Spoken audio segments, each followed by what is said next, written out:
Growing up in Sunday school, I was taught from the Bible, those who bless Israel will be blessed, and those who curse Israel will be cursed. And from my perspective, I want to be on the blessing side of things. Of those who bless the government of Israel? All right, so I'm with Tucker on this one. There's a massive misunderstanding about Israel's importance and role today. Here's why. God made Israel the covenant people of the old covenant to be a light to the nations. It was through them that people had to come to be in covenant with God. Listen to this in Exodus 19, verse 6. You shall be to me a kingdom of priests and a holy nation. When you get to the New Testament, in 1 Peter in chapter 2, Peter says that this was now true of the church, that this whole idea of the people of God, the covenant people of God, wasn't just a political, ethnic entity nation. Now it was those who believed in the Messiah. You are a chosen generation, 1 Peter 2:9, a royal priesthood, a holy nation, his own special people, that you may proclaim the praises of him who called you out of darkness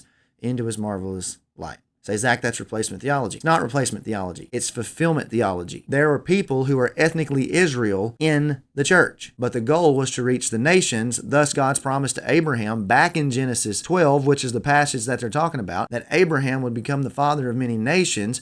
He would have descendants as numerous as the sand of the sea and the dust of the earth. So it was true. If you messed with ethnic Israel, the old covenant people in the Old Testament, then God would bring judgment upon them. I think of passages like Esther chapter 6, where it says that if Mordecai is a Jew and you mess with him, Haman was told by his wife, then you're not going to win. And that's why, ethnically. But now, old covenant Israel had rejected Messiah in the first century. Jesus comes on the scene. They had become Satan, per Revelation 2:9 and 3:9. Now they would face the covenant cursings and be done away with, and the kingdom and the dominion would be left to the covenant people, which was made up of Jew and Gentile. That's the fulfillment of God's promises. Therefore, what Ted Cruz is saying is completely wrong and taken out of context. I'm with Tucker.